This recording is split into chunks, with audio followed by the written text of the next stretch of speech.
A veces en la vida solo hay que atreverse a decir 5, 4, 3, 2, 1 y arriba. Bueno, pues este pase de ya es lo que yo he hecho con el protagonista que os voy a presentar hoy, que tiene una carrera tanto profesional como personal muy amplia y nos lo va a ir contando él. Pero el otro día me lo propusieron una de las asistentes a veces a este tipo de programas, formación, una gran escritora que va a presentar ahora su gran libro con comunicación con H. Ana Guizabal me habló de él y yo dije, pues yo 5, 3, nah, yo no llego ni al 4, que para qué os voy a mentir. Es 5 y ya hay gente que a veces lo necesita en esa parte de cobardía. Pero no, me propusieron una persona que tenía muchísima opción de crecimiento, desarrollo personal, profesional, y yo no investigué mucho. Yo dije que sí que quiero sin investigar y hoy me he puesto a investigar. Y entonces he visto, pues si tengo aquí un tío que es famoso, que es actor en televisión, en películas, en telenovela, en radio, en psicólogo, bueno, es un montón de cosas.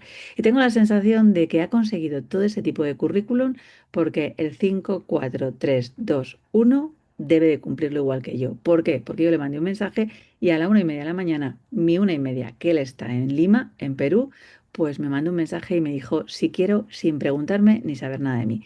Y este tipo de mentalidad es la que queremos tener en este tipo de podcast y sobre todo porque sabemos que es la que provoca éxito en la gente. A veces el pensarse demasiado no nos da muchas particularidades. Así que tengo el honor y el gusto de atravesar el charco y además de que me cuenten muchas cosas de Perú seguro, porque me enamoré de Perú por una película que he visto hace poco de Hasta que nos volvamos a encontrar y seguro que me cuenta más cositas y os presento y tengo el lujo de poder conseguir en presentar a Javier Echevarría. Muy buenas, Javier. Hola Rosa, muchas gracias por esa presentación y efectivamente me identifico mucho con lo que dices, no es el 5, 4, 3, 2, 1. Para mí, que además vengo del teatro, es el atreverse a abrir el telón siempre. Qué bueno. Me vas a tener que contar muchas más cositas sobre ti, ¿no? Hablaba antes de ese poder de los 5 segundos de Mel Robinson, que es donde yo lo he podido conseguir leer, y de hecho creo que da muchas oportunidades a que la gente haga cosas, sobre todo cuando están en situaciones de incomodidad, cuando están en situaciones de dificultad. Tú has tenido que pasar por eso y dices que tienes esa parte de actor.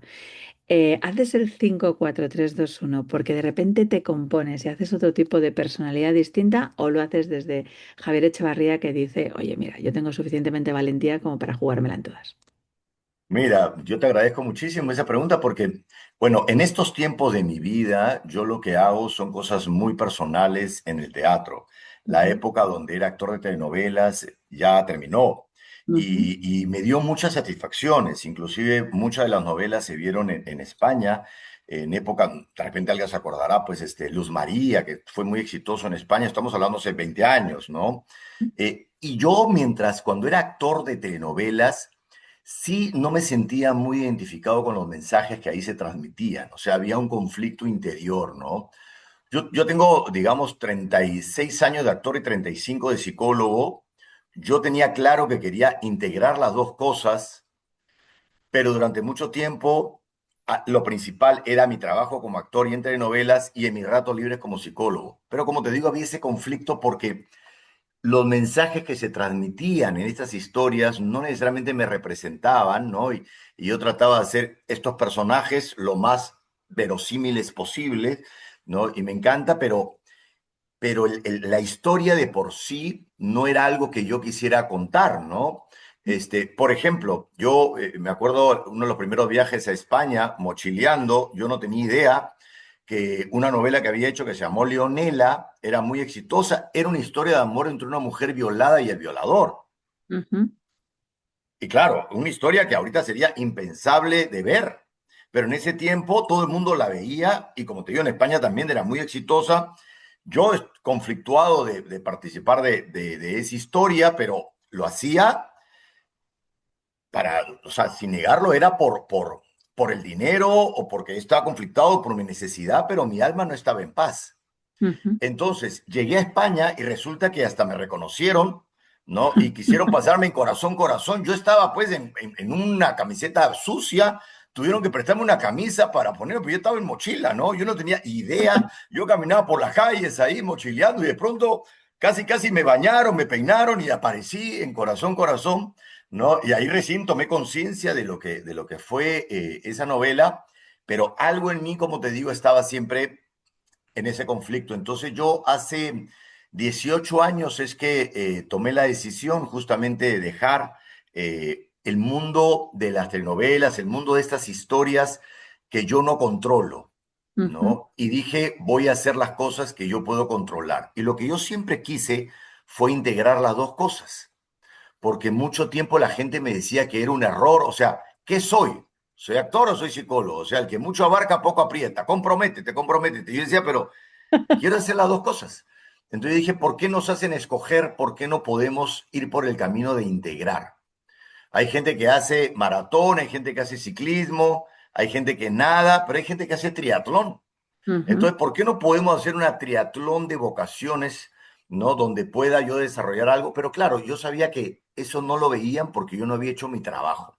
Y cuando lo hice, que fue, para mí, esta es la integración de la cual estoy pensando, y lo hice en un espacio más controlado como es el teatro.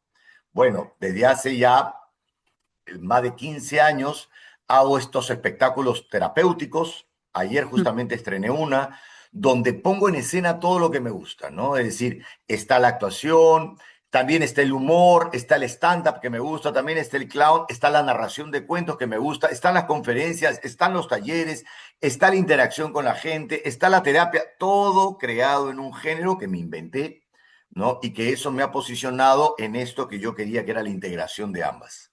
ujú. Claro, fíjate que has dicho que la gente te hacía elegir, ¿no? Y en muchas ocasiones no sé si tomaste la elección simplemente porque querías o por conseguir destaparte a lo mejor esa situación del síndrome del impostor, ¿no? Que a veces puede pasar, ¿no? Hay gente que dice, yo nunca me ha pasado la idea de, Rosa, pero si eres médico, ¿cómo puedes ser sexóloga? Yo decía, es que no es O, es I. Y ahora cuando de repente me dedico mucho más a las ventas, ¿no? Y entonces ahora mi foco está puesto, he ido aprendiendo a cómo poder hacer una autoridad de transferencia de identidad, ¿no? Entonces creo que no somos solo una cosa en nuestra vida, que podemos irlo transmutando y podemos irlo mejorando. ¿Cómo has podido conseguir lograrlo tú? Porque ahora mismo la gente te reconocerá, sabrán quién eres, tienes una determinado expertise, ¿no? Por lo menos en tu país, posiblemente aquí en España sucedería lo mismo. ¿Cómo han conseguido el resto de la gente, los clientes, decir, vale, ahora no acepto ese tipo de identidad, sino que estamos pasando a otra totalmente distinta? Sí, mira, al final fue mucho menos difícil de lo que imaginé, solo que tenía que tomar la decisión y trabajar para moldear eso que yo tenía en mi interior. Es decir, desde la primera entrevista que me hicieron a mí como actor, lo Ujú, primero que yo dije es, yo soy psicólogo por si acaso, a mí me gusta esta cosa y trataba de hablar sobre eso. qué bueno. Y en el mundo de la actuación, claro, hay cierto glamour, pero como te digo, en realidad uno no tiene mayor control. Y cuando las personas querían hasta preguntarme cosas personales, yo respondía como psicólogo. Entonces, eso fue posicionándome, pero el conflicto era más interno, porque claro, yo entiendo, yo hago mucha orientación vocacional. Justamente a partir de mi desorientación desarrollé un modelo propio que le llamamos MOVE, ¿no? Modelo de orientación vocacional estructural, o MOVE en inglés, que tiene que ver con movimiento. Y claro, en términos vocacionales, la psicología y la actuación tienen un movimiento particular, ¿no? Que en la medicina y la sexología quizá no. Y es que la actuación, que la psicología es backstage, ¿no? Es como estar ahí poniéndole el foco a la persona con la que trabajas. Y la actuación es stage.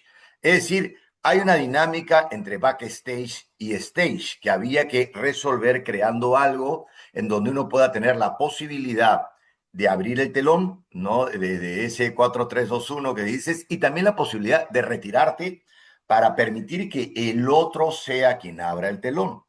Ujú, Entonces, eso yo tenía que trabajarlo. Entonces, durante muchos años estaba el conflicto en mí, yo lo decía, yo salía en la televisión hablando como psicólogo, siempre estaba buscando esos espacios, pero al final retrasaba la decisión más por ego que por alma, hablando, digamos, ujú, metafóricamente. Es decir, la actuación tocaba ciertas heridas de mi ego, ¿no? En el sentido de la foto, me daba una seguridad y un tema económico además.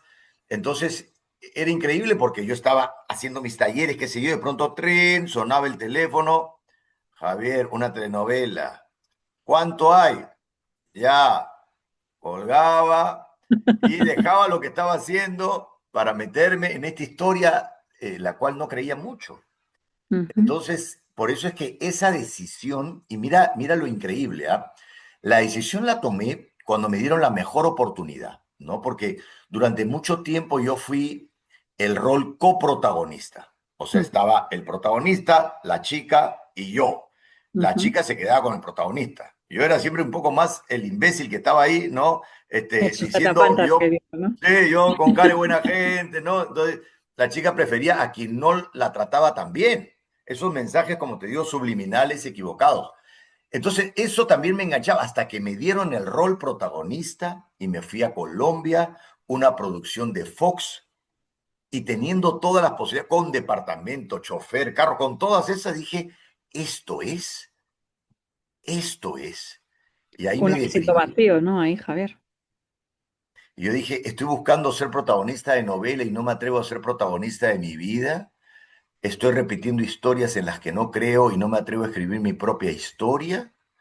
Entonces ahí renuncié, volví a Perú y mira lo interesante, cómo la vida te habla. En esa novela gané muy bien y como me daban todo, todo lo ahorré y yo, no, yo en ese tiempo no era mucho de inversiones, ahora más. Y yo dije, bueno, vamos a invertirlo y lo metí en la bolsa, que estaba muy bien, y regreso, eso fue en el 2008, la crisis de la bolsa. Y pierdo la mitad de lo que había ganado, casi más de la mitad. Es decir, si lo sacaba, Lo hacía perdías. realidad la pérdida. Y tenía muy poco dinero ahí para volver a empezar, ¿no? Después de haber estado ganando un montón, tenía pues como para vivir 2 o 3 meses. Entonces empecé de nuevo desde cero, me compré mi bicicleta, me acuerdo, porque dije, no puedo estar gastando en carros y cosas, ¿no? Y comencé a hacer talleres en mi casa. En mi casa, los talleres que muchas veces había hecho, pero ya de forma continua, ya sabiendo que si el teléfono sonaba, yo no iba a contestar, ya estaba decidido. Entonces, y comencé a hacer mis talleres y eso fue creciendo, creciendo, creciendo. Al año siguiente formé mi empresa y hoy son 16 años justamente el aniversario de cuando fundé mi empresa. Hoy Ujú. justamente, mira, mira qué Casualidad. simbólico. De Sí, hecho, este 22 de marzo del 2010, pero yo tomé la decisión en el 2008, comencé a trabajar todo el 2009 y el 2010 ya formé la empresa. fíjate que acabas de contarnos que tú por ego y a veces por esa parte económica decidiste en ese momento hasta que le pusiste freno. ¿Qué tiene que pasar? Porque a mí justamente me sucedería ahora mismo lo contrario, ¿no? Si alguien me ofrece, de hecho me lo han ofrecido, ¿no? Poder estar en la televisión este año como profesional de sexología, yo ya no tenía la sensación de ese vínculo, me pagaban muchísima publicidad, visibilización y demás y tal, pero yo no estoy vibrando directamente en eso. Y yo justamente cuando me dijeron este precio, y yo les contesté, pero si yo quiero puedo multiplicar todo lo que quiera y algo más. Entonces justamente pasó todo lo contrario, ¿no? Que en vez de que pensase que eso podía ser mucho, que yo podía conseguir crear mucho más. ¿Cómo llegaste a hacer ese clic tú en la cabeza? Porque para que apostases por tu negocio ya no solo era una cuestión de validez, sino saber que tenías que comer, porque si no hubieras Claro. tenido para poder comer, habrías vuelto a cualquier telenovela o cualquier tipo de distribución. Mira, justamente, ¿no? Durante una etapa, pues, cuando uno está en estado de carencia, mentalmente hablando, ¿no? El dinero te hace cambiar de rumbo. Cuando eso cambia y estoy en una mentalidad de abundancia, no hay nada que me haga cambiar de rumbo. Ujú, Entonces, por supuesto que me hicieron propuestas en ese momento, pero ya no había ninguna duda en mí, porque había visto, cuando uno está en estado de casi, o sea, es que me falta esto, ¿no? Y de pronto logras vivenciar realmente lo que tú pensabas que era tu objetivo y lo descartas, ya no hay ninguna duda. Ahora, ¿qué es lo que sucede? Es que, claro, yo creo que uno siempre dice, ¿no? Cuando uno llega al fondo, desperté. Pero yo estoy convencido que el fondo no existe. Es una decisión. Es decir, siempre puedes estar peor. Siempre. Pero yo decidí que ese momento fue mi fondo. Y fíjate que ese fondo fue un momento de mucho esplendor, es decir, teniendo todas las oportunidades, empezando una carrera, ¿no? Ya más internacional, y dije, no me llena. Para mí ese fue mi fondo mirar la realidad, lo que yo pensaba que era ser protagonista y el cómo yo me sentía. Acabas Entonces, de cuando dar. uno toma la decisión, es difícil, pero lo que viene después es más claro, es más fácil porque ya estás enfocado. De hecho, diría que es posiblemente sea bastante más difícil no tomar la decisión, a pesar de que pueda dar un poco más de miedo. Me ha gustado mucho la reflexión que acabas de hacer, que siempre hay un fondo más. Y de Sí, hecho, la gente dice, no puedo estar más jodido. Y yo también siempre pienso, hombre, si te si pones la misma intención que estás haciendo, ya te digo yo que puedes conseguir hacerlo más. Ahora que llegan tus clientes, no sé si le llaman más clientes o pacientes, y pueden conseguir vivir esa experiencia en la que ellos también son protagonistas de su vida y deciden abrir el telón para poder conseguir cambiar todos esos juicios, ¿qué les incitas o cómo que les dices para que no tengan que llegar hasta ese fondo y tomen la decisión cuanto antes? mira, yo no trabajo con pacientes, trabajo más con grupos, es lo que a mí me gusta y esto lo menciono desde el inicio y justamente lo que más digo es, hay dos caminos para tomar decisiones, por amor o por dolor. Ujú. Y este evento, cuando estoy, digamos, ante un auditorio, le digo, este es un evento, una muestra de amor, ¿no? La empresa lo ha organizado, te ha puesto aire acondicionado, hay cafecito, hay sanguchitos en el break, estás sentadito, pero de repente tú dices, no, yo con amor no aprendo, yo necesito sangre, yo necesito crisis, yo necesito el precipicio, yo necesito estar al borde de la vida, yo necesito una enfermedad grave para tomar decisiones. Bueno, si tú pides eso, El universo te la vida te va a escuchará. escuchar. Claro.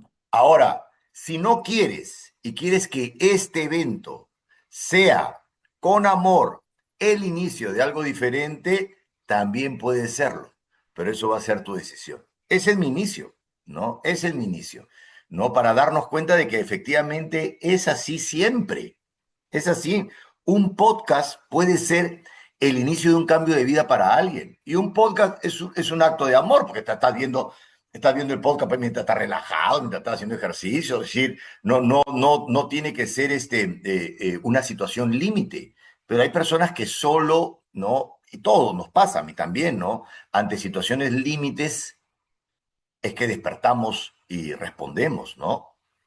Reaccionamos antes porque posiblemente tampoco tengamos más momentos de toma de decisión, aunque yo creo que es más fácil volver a caer, ¿no? En la circunstancia. Durante 13 años estuve en urgencias hospitalarias, entonces yo veía que la gente cuando venía con un edema agudo pulmón o tenía un infarto, pues de repente no se te decía, dejo el tabaco. O sea, se podían estar fumando 2 cajetillas diarias Claro, y dejo el tabaco.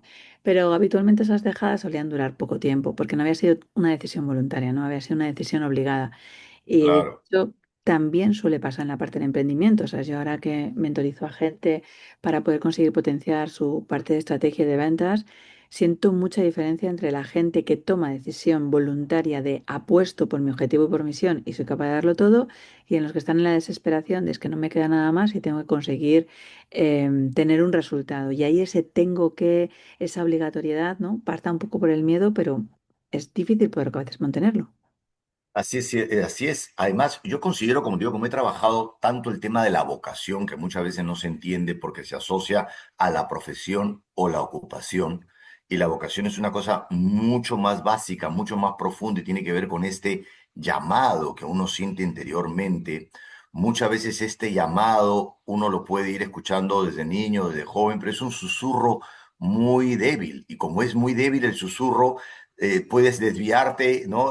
Porque eres como flexible para explorar muchas cosas, pero el llamado va aumentando de volumen con los años y llega un momento donde ya te grita y ya no puedes más con el grito de haz esto, este es tu llamado.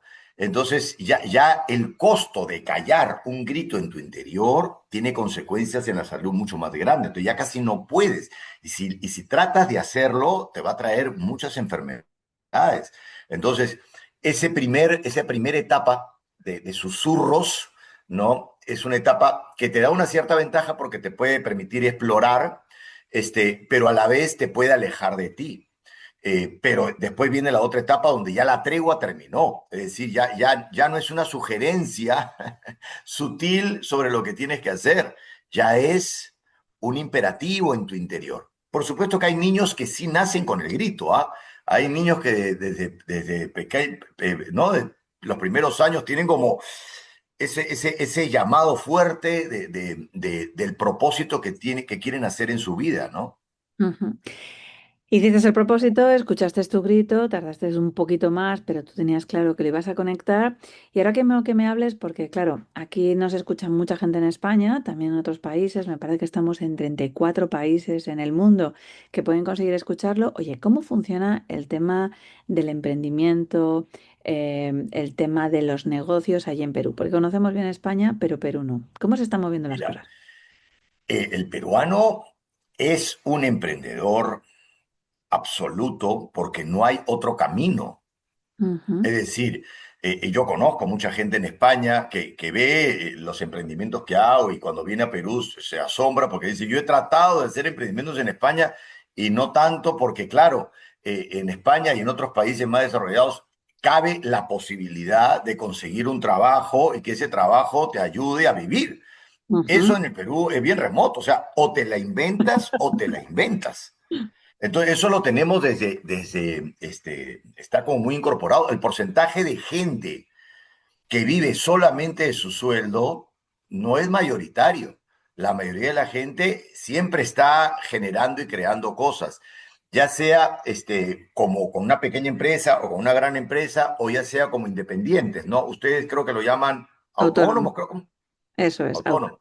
Claro, y que uno tiene que estar buscando, buscando, buscando. Entonces, eso se respira, la palabra emprendedor, ¿no? Emprendimiento, acá es como, está muy asimilada.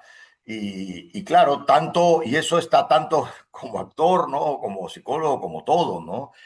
Entonces ahí igual es difícil, por supuesto, pero todo en la vida es difícil, ¿no? O sea, todo en la vida, ¿no? Hasta cuando no quieres tomar decisiones, es difícil. No tomar decisiones es una decisión y es una decisión difícil decidir no decidir. Totalmente. De hecho, claro, con eso que dices y la película que te citaba al principio, ¿no? Hasta que nos volvemos a encontrar, que no sé cuánto de éxito ha tenido allí, aquí en Netflix en España sí que se ha movido muchísimo y nos ha podido mostrar una imagen de Perú totalmente distinta. Y una de las cosas que veíamos era que todo el mundo se buscaba la vida.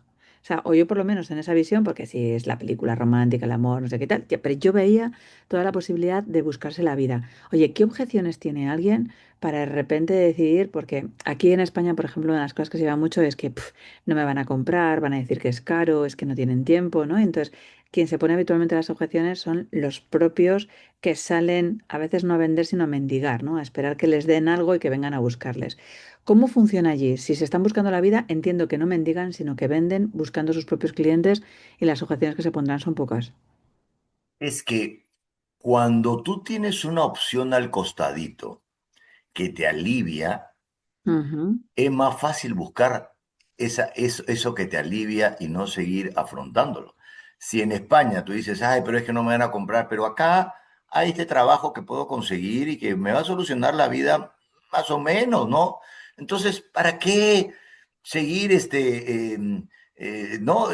Batallando, ¿no? Y atravesando este camino de dolor inicial, este parto? ¿Para qué atravesar este parto con dolor? Si está un epidural acá, ¿no? Y hasta pueden poner anestesia, ¿no? Y hasta puede haber cesárea y que lo haga y que yo me despierto y ya está, metafóricamente hablando. Entonces, Buenísima metáfora. pero cuando no la tienes, no hay otra. O sea, uso mucho esta metáfora que a mí me gusta, claro, me gusta a la distancia porque no tengo la menor idea qué cosa será, pues, no, parir, ¿no? Pero me parece simbólicamente en la naturaleza muy, muy, muy fuerte eso porque en estos tiempos se escucha a muchas madres pues, que consideran que es imposible casi parir sin anestesia o sin epidural. Estoy hablando metafóricamente, por supuesto, ¿no? Pero antes, cuando no existía, pues las madres ni siquiera se lo cuestionaban. Entonces, dice, ¿pero cómo hace? Pues simplemente no hay otra posibilidad. Entonces, igual es acá en el Perú. No hay epidurales que te alivien, ¿no? No hay caminos más fáciles. Es decir, si no vendes, si no lo haces, si no lo logras, no comes. Entonces la gente lo hace. Y yo me asombro porque evidentemente las decisiones que yo he tomado parten de una serie de ventajas que puedo haber tenido, porque en el Perú hay unas diferencias enormes. Pero ¿cómo hace una persona que vive en lo alto de un cerro, en donde solamente que no tiene agua? En el Perú hay un porcentaje altísimo de personas que no tienen agua, es decir, que tienen que comprar el agua y la sube en baldes a su casa, en la cima de un cerro. Y tiene y tiene que bajar y caminar horas para tomar un transporte público. Y luego irse al mercado a vender en su puestito limonada. ¿Cómo hace para sobrevivir? Es muy difícil, pero de pronto lo ves y están ahí, no hay otra opción. Y entonces lo hacen, lo hacen. De hecho, el otro día hablaba yo con unos clientes en Sistémica y les decía, no es cuestión de dudar, es cuestión de preguntarte cómo. ¿Sabes? Preguntarte ese cómo. De hecho, pues me imagino que bajarán del cerro paso a paso, ¿no? Claro. Hasta que llegan, cogen el transporte público. Y entonces, si les falla el transporte público, pues yo qué sé, buscarán un burro, una bicicleta o un coche compartido o alguna cosa. Pero cada vez que tienen una dificultad, hay gente que piensa en busca de soluciones y hay gente que se regodea en la parte de los problemas. Entiendo por cómo estás hablando en tu vida que tú en los problemas no te has regodeado mucho. Pero ¿qué cómo se estás buscando ahora para poder conseguir hipertrofiar tus sueños? Mira, yo, como te digo, solamente un detalle con respecto a esto de la duda, que sí me gustaría, que a mí me parece eso bien importante, porque mucha gente ve a la duda como un enemigo o como una enemiga, ¿no? Creyendo que estás esperando el momento donde las dudas se van. Y yo creo que eso es equivocado. Las dudas te acompañan siempre porque las dudas son preguntas. Uno no toma una decisión cuando está 100% seguro. Uno toma una decisión cuando está 100% comprometido, Qué que no es bueno. lo mismo. Porque tú puedes estar 100% comprometido, igual un día te despiertas un lunes y te genera una duda, por supuesto. Por ejemplo, y con esto respondo la pregunta que me has hecho. Yo en mi trabajo corporativo me va muy bien. Yo lo que he hecho es que todo lo aprendido en el teatro lo llevo a la psicología. Y todos los talleres, las conferencias, los programas tienen muchos trabajos que vienen desde el teatro, Ujú. montón de herramientas. Inclusive hago mucha orientación vocacional, como te digo, sin tomar test. No tomo ningún test, es una metodología diferente y también hago todo esto del teatro y me va muy bien. Pero yo quiero traer la psicología al teatro y eso es atravesar la angustia, porque es el público irá, porque lo otro ya son programas que tú ves, irá el público, o sea, ayer estrenado. Y estoy, pero Dios, pero si estoy tan bien, todo funciona, me encanta mi trabajo, ¿para qué me pongo en estos aprietos? ¿No? Pues Y en el proceso de ensayos y de creación tengo todas las dudas, pero ya no, ay Dios mío, que esto, que lo otro. Pero ayer justo se abre el telón, el teatro estaba lleno. La obra anterior que hice el año pasado, que es una obra con respecto a la herida de infancia, la gente terminaba llorando porque era el tema de la madre, mi mamá subía al escenario, nos abrazaba, la gente lloraba de alma. Y yo esta vez, este espectáculo, me nació, no fue decidido llevarlo más al humor. Yo dije, ahora cómo serán pasado, porque la gente era un poco el mismo público que me sigue, ¿no? De las lágrimas, están esperando eso y de pronto lo llevo al humor, ¿no? Se reirán. Entonces, terminar la función con la gente en carcajadas. Entonces ahí digo, uff, valía la pena, ¿no? Entonces, todo el proceso, tengo dudas, pero estoy tan comprometido que mis dudas no me frenan. No es que la duda haga que yo hoy día no voy a ensayar porque tengo dudas. Hoy día no voy a hacer. No, yo sigo haciendo con dudas, sin dudas, con ganas, sin ganas. O sea, no, es independiente de mi estado emocional o de lo que vaya a pensar. Yo ya tomé la decisión y ya está. Y eso además lo he aprendido del teatro y para mí es un aprendizaje de vida. No sé cómo será en España, pero acá tú quedas con el teatro primero la fecha de estreno y ujú, luego ensayas ujú. y luego preparas. O sea, no es que tú te preparas y cuando estás listo buscas teatro, no. Primero marca la fecha de estreno, firmas contrato, te comprometiste que tal día se va a abrir el telón y luego a crear. claro, tú vendes una idea, ¿no? Pero luego tienes que desarrollarla. Entonces, no hay manera que eso se retrase. Y yo creo que es muy importante en la vida, a la hora de tomar las decisiones, uno toma la decisión por dónde empezar. Bien, bacán que uno toma la decisión por dónde empezar, pero muy rápidamente define tu fecha de estreno. Fíjate que ¿Cuándo yo, eso va a salir? Y lánzalo y dilo. Y luego eso va a ser un acelerador, ¿no? Por ejemplo, si alguien quiere, ay, yo quiero hacer un taller sobre esto, bueno, define el título, pon la fecha de estreno y busque el local. Y luego, trabájalo. ¿a qué Porque solo si vas a decimos? trabajarlo hasta que esté listo durante años y te metes a miles de talleres para seguir preparándote y algún día cuando sientes que está listo, recién buscas el local y recién vas a No. procrastinar todo el tiempo. Yo aquí suelo decirles título, fecha y precio. O sea, tienes un título, tienes una fecha, tienes un precio, te pones a venderlo. Excelente. Solo se hace si se vende. Si no se vende, lo que no monetiza esclaviza. Entonces tú te pones a vender. Ahora, si hay 10 personas que ya te han comprado, ajo y agua, que diríamos aquí, a joderte y aguantarte y a darlo absolutamente todo por ese compromiso que tú has dicho, ¿no? Mira, me encanta ese resumen. Y te pongo yo un ejemplo para que veas. El espectáculo que estoy haciendo se llama En Busca del Amor, el que he estrenado ayer. Y es una transformación de un espectáculo que hice hace 20 años, que fue el primero que hice, el primero. Lo hice en un momento donde estaba yo con mucha popularidad, estaba en un programa de conversación, yo también he hecho muchas cosas de conducción de televisión, me gusta mucho conversar, y era un programa top, ¿no? En un canal top. Encima, digamos, tenía una relación tan buena que me dieron hasta comerciales gratis de mi obra. Era en tiempo donde no había redes, donde la gente pues hacía su cola, tú tenías que esperar y tú no sabías qué iba a pasar al día siguiente. No había ni siquiera el comprar en línea, sino que está la boletería, ¿no? Tiempos vintage, ¿no? Entonces, hago la primera función con invitados hace 20 años y a la segunda función no fue nadie. O sea, no es que fue una o dos personas, no. No había nadie a quien decirle que no había función, porque no fue nadie. Imagínate que el espectáculo se llama En Busca del Amor y trataba de las heridas del rechazo Y y no. el teatro estaba vacío. Y había un cuento, yo contaba un cuento de un pescador que constantemente decía, no hay ninguna razón para tirar la red de nuevo. Buena señal, vamos a tirarla, ¿no? Entonces, y la repetía. Entonces yo le dije a mi productor, le digo, bueno, vamos a tener que cancelar. Y él me dice, bueno, no hay ninguna razón para seguir en la temporada. Buena señal, vamos a continuar. Entonces, me acuerdo que teníamos un canje de comida, un canje no que te dan así por publicidad de chifa, que comía China aquí en Perú, muy conocida. Dijimos, vamos a celebrar, porque estamos pasando lo peor que se puede pasar en el teatro, que no vaya nadie. Es decir, puede ser que en el futuro te pase lo mismo, pero peor no puede haber, ¿no? Que no haya nadie, ¿no? Y fuimos a celebrar y al día siguiente vino el doble, es decir, dos.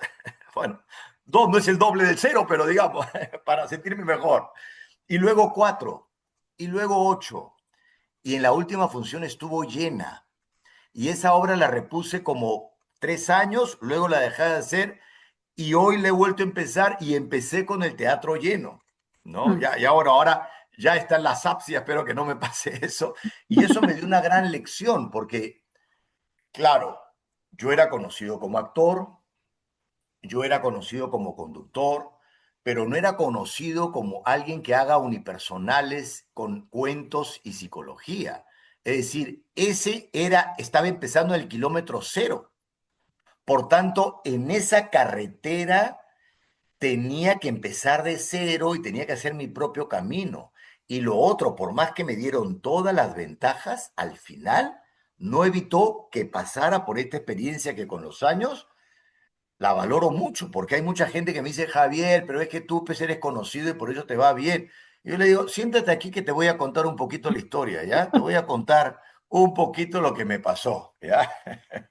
Qué bueno, Javier. Oye, me gustaría, justamente para poder terminar la entrevista, que nos contaras cómo hipertrofias tú esa resiliencia, porque la mayoría de la gente, y lo sabes, habría dicho, el escenario solo yo, no hay nadie directamente en las butacas del teatro, cero personas desde mi ego es, pues oye, qué inútiles son, no se han dado cuenta de todo el gran espectáculo y se lo pierden y cierras. Y al día siguiente, si alguien te obliga a poder ¿sabes? Continuar con ese contrato, dos personas, dices tú, bueno, dos. Y hay muchísima gente que tira la toalla porque dentro de sus expectativas y su ego es o hay de repente 200 personas para poder conseguir escucharme, o consigo el podcast más maravilloso, o consigo que alguien, un prologuista muy bueno y muy potente lo haga, o veo a muchos de mis clientes que de repente tiran la toalla demasiado rápido pensando que son gente o que su ego está un poco más subido y no saben ese pico pala que tú tuviste que hacer. Y yo en mi caso lo tengo clarísimo que me toca todos los días porque no en todas las experiencias nos conocen y cuando dejamos una identidad por otra hay que volver a empezar de cero como tú acabas de decir. Bueno, mira, este podcast para mí es un empezar de cero.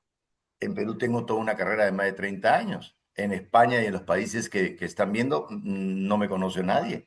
Entonces, empezar de cero. Entonces, estoy acá y para mí eso tiene que ver mucho con una dimensión que es muy importante en mi vida, que es la dimensión espiritual, el Ujú, fortalecimiento espiritual. ¿Por qué? Porque a veces se confunde resistencia con resiliencia.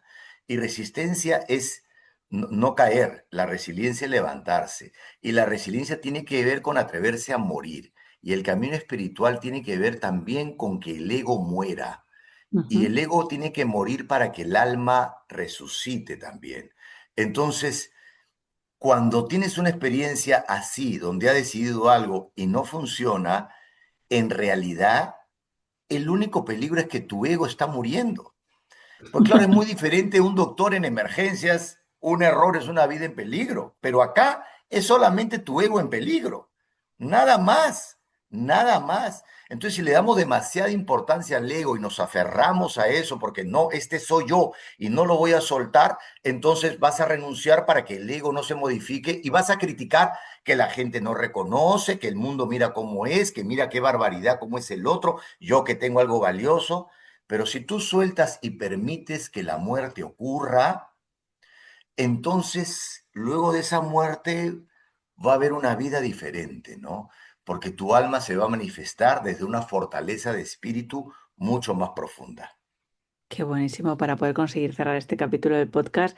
Vamos a ver si matamos a nuestro ego porque no podemos perder absolutamente nada más para poder salir. Ha sido un placer, Javier, poder tenerte aquí Gracias, en el Rosa. podcast de Inviven. Reconozco un eneatipo 8 delante de mí cuando le veo porque yo soy otro 8. Así que podríamos estar horas y horas y horas hablando. Estoy Por segura, supuesto. aprendería muchísimo, muchísimo. Y espero que esta sea la primera vez, pero que no sea la última. Que si te vienes por España, que nos avises, que ya prepararemos alguna cosa. Y te aseguro que cuando vaya a Perú, levantaré el teléfono y te diré, oye Javier, que quiero conocerlo bien. Que ahora, yo que soy súper viajante, ahora ya saber que tengo a alguien por ahí conocido que me puede recomendar es muchísimo más fácil. Así que mil gracias. Bienvenida. Muchas gracias a todos, muchas gracias de verdad, ¿no? La verdad que estoy muy emocionado, ¿no? Que mis raíces remotas, porque tengo cara de español y apellido español, pero no tengo ni siquiera pasaporte, porque ya son remotas, ¿no? Puedan ahí sembrarse y puedan despertarse de alguna manera, porque cada vez que voy a España me siento en casa, mi sangre también, ¿no? Esta sangre remota también aparece, así que estoy muy feliz para mí de esta invitación. Muchísimas gracias. Pues chicos, ya lo habéis oído. Podemos conseguir matar nuestro ego, podemos conseguir caernos y volver a levantarnos, podemos tomar decisiones. Las dudas tienen que conseguir estimularnos, ya tomamos la decisión. No podemos conseguir estar preguntándonos todo el rato y son preguntas que nos empoderan, no de repente justificaciones que nos hacen que nos podamos conseguir frenar. Hoy habéis escuchado un nuevo protagonista, a Javier Echevarría, hablándonos aquí para que podáis conseguir localizarlo. Os dejaremos todas las acciones y ahora solo consiste en qué quieres hacer tú. Porque puedes seguir escuchando, escuchando, escuchando, escuchando y no hacer absolutamente nada o pasar a la acción. Así que de ti depende. Yo estaré por aquí, estaré en rosamontana.com, te seguiré escuchando en las reflexiones que hagas o si me escribes directamente ese email, pero yo te puedo asegurar que no sé tú, pero yo no voy a parar. Así que nos vemos o nos escuchamos en el siguiente podcast.